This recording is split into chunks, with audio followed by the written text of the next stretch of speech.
This message is sponsored by Greenlight. With school out, summer is the perfect time to teach our kids real-world money skills they'll use forever. Greenlight is a debit card and the #1 family finance and safety app used by millions of families, helping kids learn how to save, invest, and spend wisely. Parents can send their kids money and track their spending and saving, while kids build money confidence and skills in fun ways. Start your risk-free Greenlight trial today at greenlight.com/Spotify. That's greenlight.com/Spotify.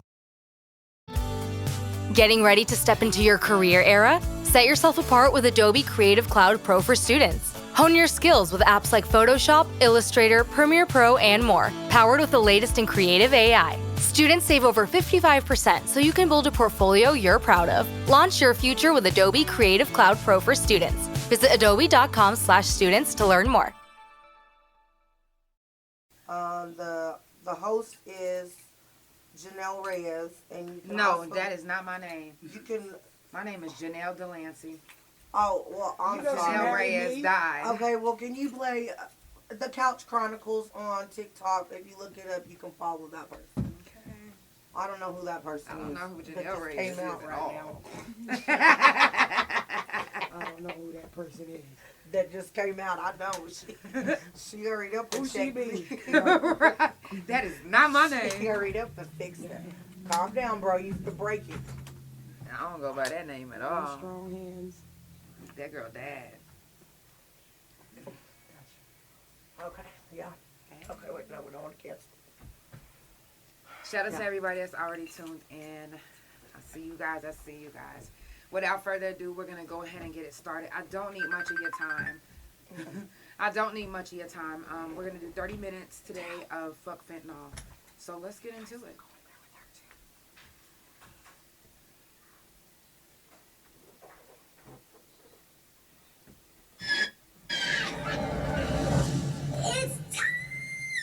For the Couch Chronicles, where there ain't no fucking limits. Every Monday, Tuesday, Thursday, Friday from 8 Central Time. You don't never want to miss a couch. And now we're live every Wednesday and Friday from 9:30 a.m. Central Time. That's every day of the week. Yeah, tune in. You don't want to miss this shit. It's the Couch Chronicles, where it ain't no what? I know you said it.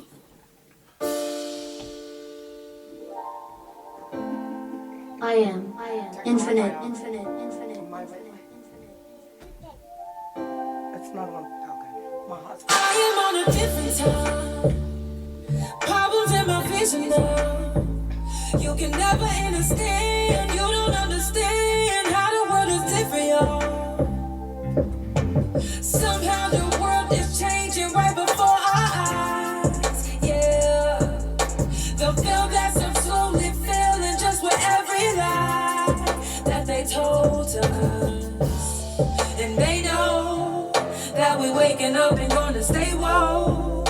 Yeah. So be bold and forget about the things they once told. They think we're stupid, so they do it to us. Ain't no disputing every day the truth revealing to us. But that's if you wanna see it. This shit is crazy, so you don't wanna believe it. So you ignore it 'cause it's easy. And that's good for them. Another motherfucker dumb in the hood for them. Thinking that you winning, you been old, man. Eating what they feeding, now you snowed, man. I am on a different time. Problems in my vision now. You can never understand. You don't understand how the world is different, y'all. Somehow the world is changing right before our eyes. Hey. The veil that's up slowly failing just with every lie that they told to us. And they know that we're waking up and gonna stay. We're gonna say, whoa, whoa. So be bold. Just be bold. And forget about the things they once told us. We gotta forget it because they've been lying to us. Right in front of our face. They've been doing this for years. And They ain't telling nobody. exactly. And then when we find out, the only thing they can say is, oh, We didn't know. we tried to tell you. No, you didn't. You didn't try to tell us anything. You guys wanted to poison us. Exactly. That's what you came to do. Exactly.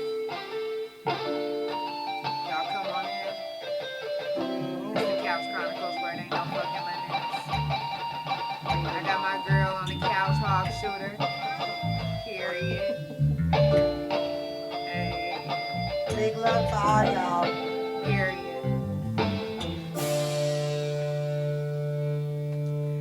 Now, before we get started, I do want to give a moment of silence for the people who didn't make it here today for whatever reason. Yes. There are some people who didn't make it here for mental health reasons, domestic violence reasons, car wreck, just whatever. So let's give this moment of silence for the people that we can remember that aren't here today.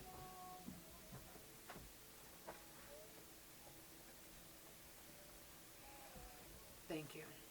Today is Fuck Fentanyl, and like I said, I don't need much of your time because you don't need a lot of time to tell people to get the message across. So I got my girl here today, and she actually has a story that she wants to share on behalf of Fuck Fentanyl. So today is Fuck Fentanyl. If you've lost anybody from fentanyl, my heart goes out to you. Also, I got a name to share.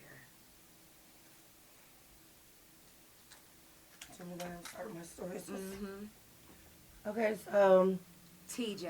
my name is Tonka, as y'all know. A lot of y'all know me from the penitentiary or whatever. I've been out for 8 years now, going on 9. I started doing fentanyl in 2023 when my mother passed away and went to, my mom passed. And the only thing that I could do was run out of the hospital, and I wanted to die with my mom, you know, at the time. I didn't know what to think. Like, my world just, I didn't know. So I ran in. I'm sorry. So you, because not a lot of people choose to do fentanyl. No, they know. I didn't choose to do it. Okay, you didn't choose to No, I was hurt. Like, I didn't even know what fentanyl was then. I ran out of the hospital, and I happened to be running out of the hospital crying, terrified, you know, just, I wanted to feel numb, if that makes sense. Yes. So I ran into a guy that was selling fentanyl, and I got some fentanyl, and first I started taking the pill, and then I started smoking it. As I started smoking it, it progressed. I started snorting it. It made me very delusional. I would nod out anywhere. I didn't care where I was at. I would nod out. If I was driving, I'm nodding out. I would be sitting somewhere and talking normal just like this, and I'm out. You know, like, it was just, I just wanted to die, but it made me feel like, there was nothing that could help me at the time there was nothing that could help me at the time to ease the pain that I was going through. I just wanted to be with my mom. So when you first started doing fentanyl, did you try to shake it? Is it once you found out what it was? I didn't. I did love the feeling. I liked the way that it made me feel. It made me I didn't feel anything, you know, it made me numb. Now I didn't like I stayed on it for 6 months. When I was coming off of it and all, it was like coming off the heroin. It made me sick, you know, like, literally I was, having, withdrawals, like, and I had to do it on my own. Like, it just, I don't know, like, then towards the end of it, they started mixing it with other stuff. It was killing people, like, making them foam at the mouth. At any point in time, and for the ones that's in TikTok that just joined, today is Fuck Fentanyl on the Couch. I do this every month. At any point when you started taking fentanyl, did you at any point think, oh my God, I can die from this? Not really, because in the beginning, like I said, I was looking for anything to numb me to let me go be with my mom. You know, so it didn't matter to me. But towards the end of it, when my sister, her name is... comment on TikTok. It says, I'm struggling till this day, still addicted now. Is there any advice you can give me? Yes, baby girl, there is. Yes. please reach out to us. DM me or the Couch Chronicle. DM us, and yes, I will help you, baby. And I want you to know that even though you're in the middle of your addiction, we still love you. We and we're still love here you, for you. And don't ever and I had to go through this firsthand. I was never addicted to fentanyl, but I was with somebody who was addicted to drugs, and I had to realize that you have to be patient when it comes to releasing yourself from a drug, you know, because at any point, anything can trigger you. Yes. And I don't want anyone to ever feel like, oh, I can't talk to her because she's going to tell me how stupid I am for relapsing. Yes. And you are not stupid for relapsing. You're not stupid for being a drug addict. You are just going through it. And guess what? You will get out of it. I can honestly say that you can't be stupid for relapsing, because one and two for sure, you're not an addict if you don't relapse. Right. That's the truth. Every addict is going to relapse. I don't care if you're relapsing. It can be anything that you're addicted to. Anything's addictive out here in this world. Driving, sex, gambling. Matter of fact, I wasn't addicted to drugs. I was addicted to masturbation. And it was a real addiction. Like, no, you laughing. It was so bad that whenever I finally let it go, I couldn't believe how open my mind became. So my advice to you is to please don't ever get discouraged thinking that you're going to be looked at or judged by everyone, because not everybody is out here to judge you. And not everybody knows what you're going through. And they've never been in your shoes. There are some people out here that do want to help. You said you want help so bad, but you're scared. I want to pray for you. And I think you need prayer right now. And I think after this broadcast, if you don't mind, you don't have to tell us your name. You can send us your number. Yes, I have a hotline. It's 404-666-5906.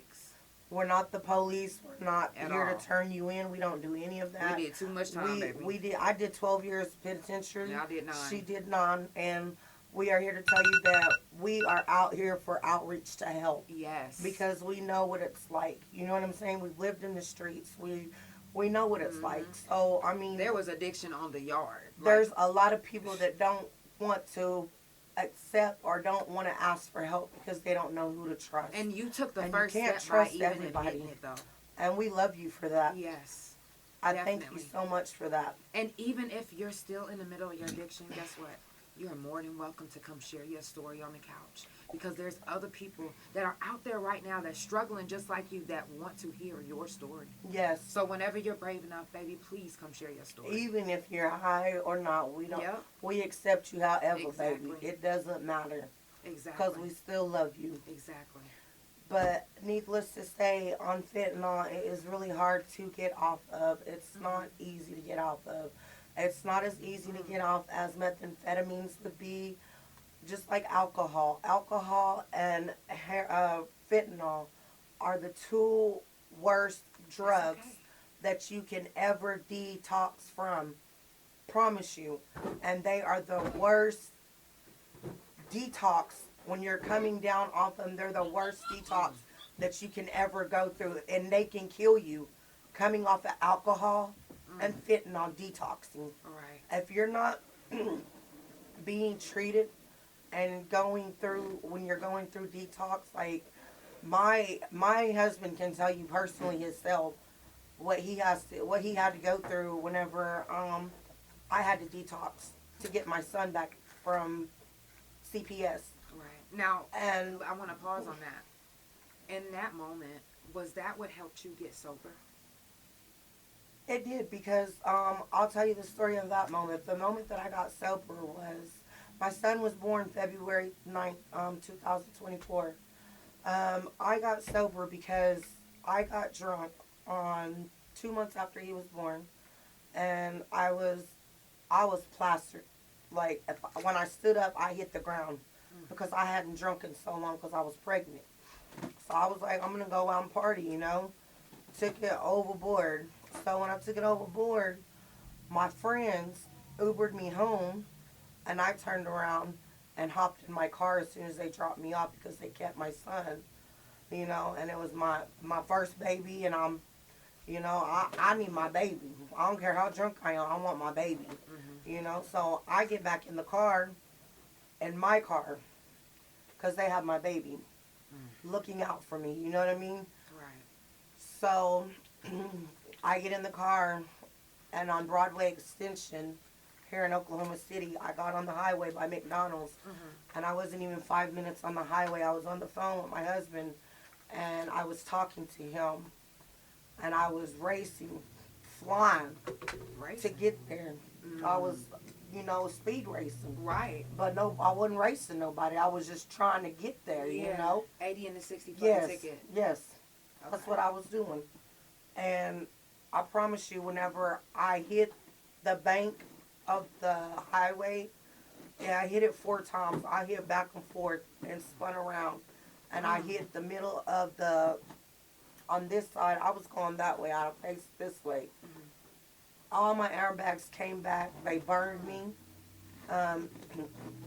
And all I could do, my head was busted. My face was all bruised. I had bloody nose, everything.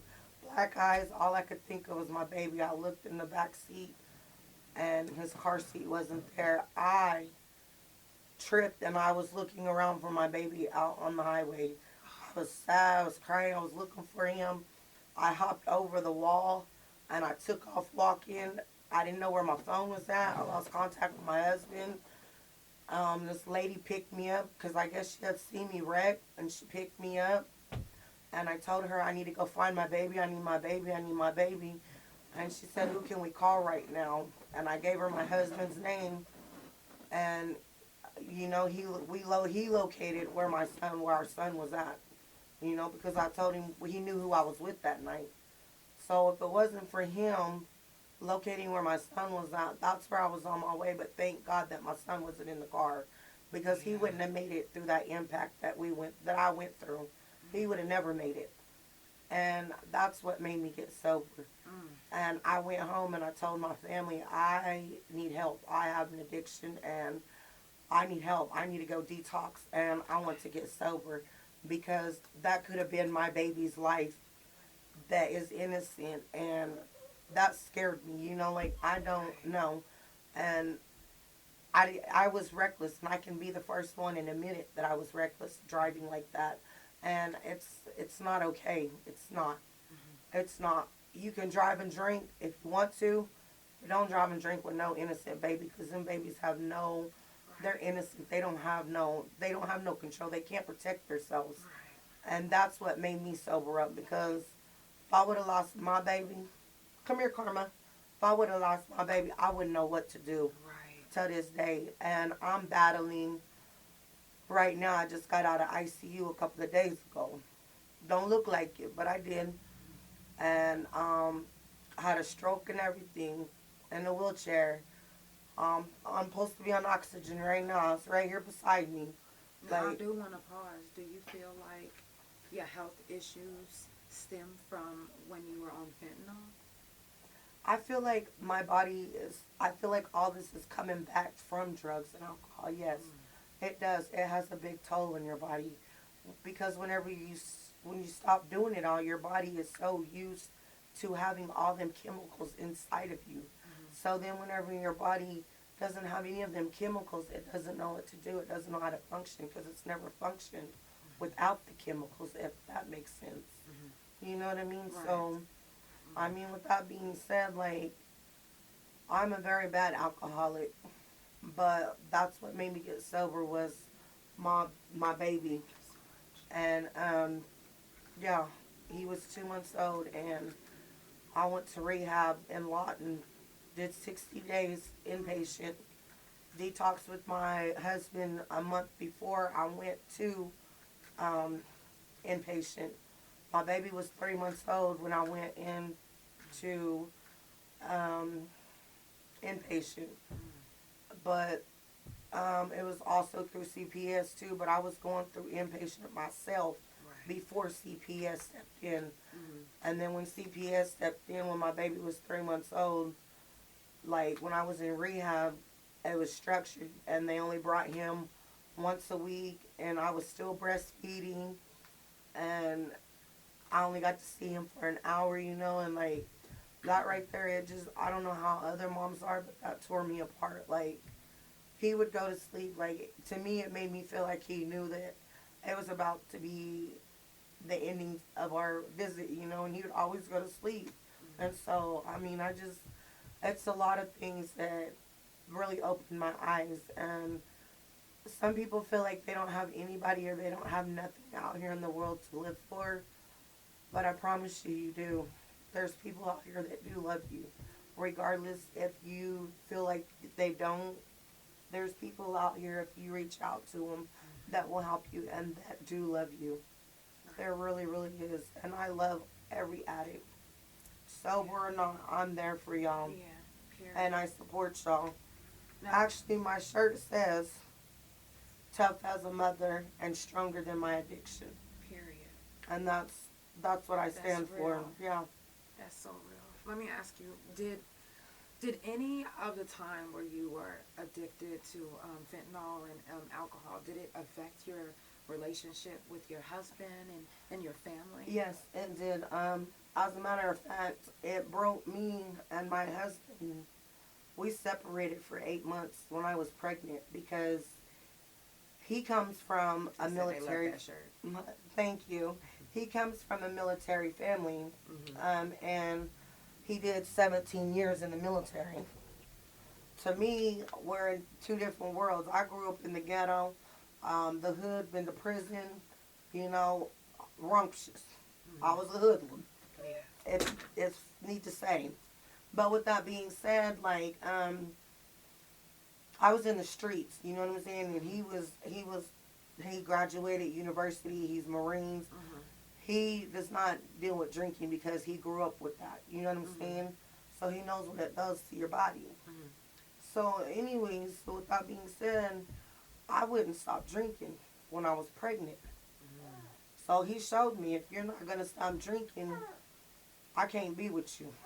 You can drink all you want to, but you're not going to drink in front of me while you're pregnant with my baby. If I have something to do with it. So the only thing I can do is get you away from me because I don't know what else to do because I can't stay here and watch you drink while you're pregnant. Even if it wasn't my baby, I can't watch you drink while you're pregnant. And I don't like being around alcohol. Yeah, it tore us up. He left me for 8 months. And he showed me, you know what I'm saying? And it was because I wouldn't stop drinking because I would come home, I would beat him up, I would argue with him all the time, I would put my hands on this man. He's never put his hands on me. Question, was the reason, now I know this. It would because he would not buy me alcohol. I would get mad because, you know, he controlled the money. But when I want to drink, I want to drink. And when you tell me no, oh yeah, I'm finna trip. I'm tripping out on you. And I'm either going to get my way or I'm going to pick an argument so that I can leave to go get my way. If that makes sense. And I know that probably put a toll on the relationship too because when you're in your addiction, you don't realize how angry or how mean you get. And I didn't. I never, and you know what? Janelle, that opened my eyes up whenever I was in rehab. Because when you go to rehab, it opens your eyes up to a lot. And when I was in rehab, it opened my eyes up because, you know, you got to make amends with people that you've hurt, especially when you're doing the 12 steps. And I don't care how many times you got to do the 12 steps over and over and over. I promise you, I've been doing the big book for almost 2 years now, and I'm still not past step 5. And the reason why is because I can't come to terms to want to be, I can't admit to a lot of the stuff because I know that the wrongs that I've done, you know what I mean? I don't know how to say this. Well, first tell everybody what step 5 is for the ones that don't know. Step 5 is that, what is that? Is that coming to terms with yourself or your inner self? I don't know, but I think I was on step 4 or 5, but either one of them. I know I didn't get past 3 or 4. That's as far as I got. Because I didn't want to sit down and write down all the wrongs that I've done to people. I didn't want to face all the hurt that I did to people because I know that I've hurt a lot of people that was opening new wounds, that was pouring salt on the wounds, if that makes sense. And I wasn't ready to open them wounds again, you know what I mean? Because I shut them wounds off. But I made amends with my husband, you know what I'm saying?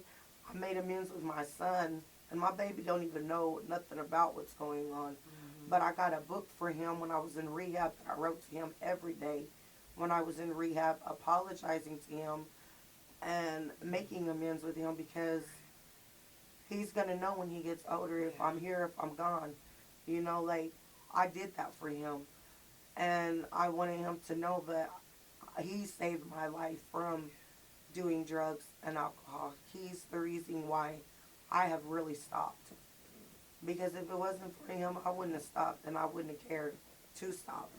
Because I come from a drug and alcohol family. You know what I'm saying? So it's nothing new to me. Like, it's the everyday thing. It's normal to me. So if it wasn't for that baby, and I will show you guys him in just a minute, if I can get his attention. He busy right now. But my baby has brought so much joy into my life, and it broke a lot of relationships that I had to build back and get my trust back with my husband. I had to get my trust back with my parents. You know, I had to show them that I was really done drinking because, you know, being in your addiction, oh, I'm sorry, I'm done, I'm not going to do this no more, I'm not going to do that. But, you know, we're lying to ourselves and to them just to go back to our addiction to get it back. If that makes sense, you know what I'm saying? And, I mean, in all actuality, it's not worth it. It's not, you guys. It's not worth it because you've did it for too long and it's just the same result, the same outcome. You're not getting anything different from it. And you're chasing something that you've been chasing for years and it's not coming back. Now, is so fentanyl just different now over. than it was back then? Fentanyl is a whole lot worse than it was back then. Yes. It's a whole lot worse. It's, yeah. I mean, just, if you was to barely even touch a little bit of that powder and get it on your fingers, or if my son was to just touch a little bit, that's in your system. And it could kill you. It just, I mean, it can kill you and you don't even know it because if you don't know how to breathe and whenever your chest is getting tight and you start going off and you start needing that, you don't know how to control that breathing and you don't know what to look for, you're going to die. You are going to die. And that's how a lot of people have die because they don't know. They're putting too much into their body because they keep going to it more and more. They're trying to get more and more higher. And you can't get any more higher than you already are. Yeah. You know what I mean? Like, you just can't. Just like when you're drunk. You can't get no drunker than you already are. So there ain't no use in keep on drinking. Put the bottle down and go to sleep. And try it over again.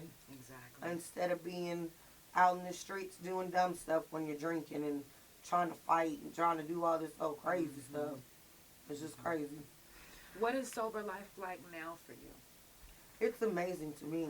I love being sober. I do.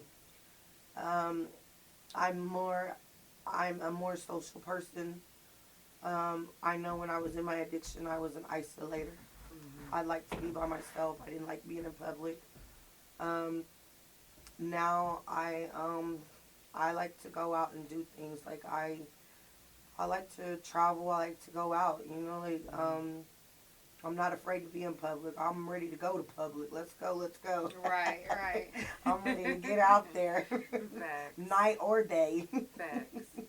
Now, for anybody that might be watching that may have lost somebody from fentanyl or that may be losing somebody from fentanyl because they can't help them get off of it, what are some encouraging words that you can give to them?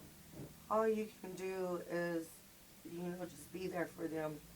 Don't ever turn them down. Don't ever, when somebody's in their addiction, don't ever beat them down.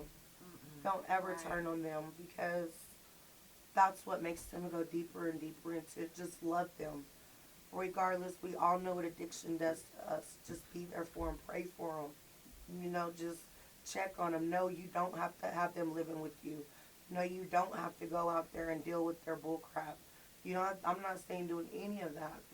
Just pray for them when they reach out to you. Just reach out and pray for them. Love them. You know what I'm saying? And, I mean, that's all I can say to do is to be there for them. And, I mean, just pray for them. And hope and pray that they get better, because that's all we can do. You know what I mean? Yeah. And if you are losing somebody from fentanyl, just look at that person that you're losing from fentanyl. And if you are on drugs or whatever, look at what it can do to you. Yeah. And pray over that person. Right. Because hope and faith, and I promise you, and believing in God, no matter what you go through in life, God can pull you out of any situation that you're in. Braden Foster said, even if you relapse, don't count it as a failure. Just to try to stay sober longer the next time. It would be worth it in the end. And anyone struggling, you're not alone in this battle. Thank you so much, Braden. Thank you. Because that's so so much. real. And it's. I've been around so many people. You can actually pull people up on your TikTok. You know that, right? Mm-hmm. So, if he wants to come on there, he could talk if you want him to. Right. But I just, even in prison, you know, I was real close to one of my friends. I'm talking about, very addicted. And I watched the transition of her going from, hey, to being so, you know, because she's so high. Mm-hmm. But anytime that she was in her, we called it in your highness. Anytime she was in her highness, I would never be like, girl, get the fuck away from me, you high. But everybody else would. Which is the reason why she used to always cling to me when she would get high, because I'm not going to beat you up. But I'm also not going to be like, girl, yeah, keep on doing that. But I'm not going to beat you the fuck up. We ain't doing that. I love my people. And I can honestly vouch for that, because she was like that with me in the penitentiary. There's more drugs in the penitentiary than there is in Little. And her spouse was even like that with me in county, you know. Like, she knew when I was high. And she knew when people, and she would come and check on me, just like her spouse would, you know, and it's just like, you know, but I'm glad that I have beaten out all of that addiction. Yes, if I can beat it, anybody can beat it. And I have faith, and I have belief. And I'm proud of all of you all. I promise y'all, I believe and I have faith for all of you guys that are struggling in your addiction, that you guys will beat this and that you guys will overcome it. I believe that, and I claim that for you guys. Yes. In the name of Jesus, I claim that for all of y'all. Period. I thank you so much for being on the couch, sis. You're welcome. Sharing your story. And I would like to do the recovery prayer with you guys. So, are you about to close it down? Yep. Okay, so if you guys hey, Ren. If you guys want to pray, the Serenity Prayer, for the ones that are struggling and the ones that didn't make it and the ones that are still in their addiction. Right. Let's give a moment of silence and then do the prayer. God, grant me the serenity to accept the things I cannot change, the courage to change the things I can, and the wisdom to know the difference. Amen. Keep coming back, because it works if you work it. And y'all know I do Fuck Fentanyl every month. Miss Krista the doll, thank you so much for being in. I was just speaking about your brother earlier today. I'm going to be posting his picture as well. If you guys have lost anybody and you would like their picture and name posted, please send me their information. I'm going to post it today. Fuck Fentanyl. We don't fuck with that shit. And if you've been addicted to it, come speak out, because your story can help somebody. What you said today could help change somebody's mind right now. Yes. Thank you for sharing. And seriously. I hope and pray that you guys hope I touched somebody. I know I did. And I just pray and hope for all of you guys that are still struggling and still in your addiction. There's faith. And there is, just have faith. Yeah. It'll come together, I promise you. Just have faith and just keep in faith is what really it is about. And hope. Never lose hope and never lose faith. And I love all of you guys. Yes. I do. Period. Love you guys so much. It's the Couch Chronicles where it ain't no fucking limits. Fuck fentanyl every month on the couch. It's usually at the end of every month. So don't forget to tune in. If you have a story to share, you're more than welcome. I do mental health talk, fuck fentanyl, prison jail felon talk, menopause surgeries and more. Okay, see, I see you, baby. We talk about it all, so don't be afraid. We talk about everything. It's literally no limits to what we talk about on this couch. So I will see you guys on the couch tomorrow. Wait, yeah, tomorrow. Tomorrow's Friday. I'll see y'all on the couch tomorrow. I love you guys. I love tomorrow you guys at 9:30 a.m. Central Time. We mornings on Fridays now. I'll see y'all in the morning. Good night. Oh wait, no, wait. Oh, I was supposed to show the baby. I'm so sorry, y'all. Look how beautiful he is. Here's the baby. That saved my life. He's out there smiling. Look. Hey, hey. He know. Hey. Isn't he so cute? I know he's trying to get all these diamonds off my eyes. All right, we love you guys. You guys have a blessed night. Good night. Good night. Period. Thank you so much for sharing your stories, sis. You're so brave. So brave. I'm telling you, I got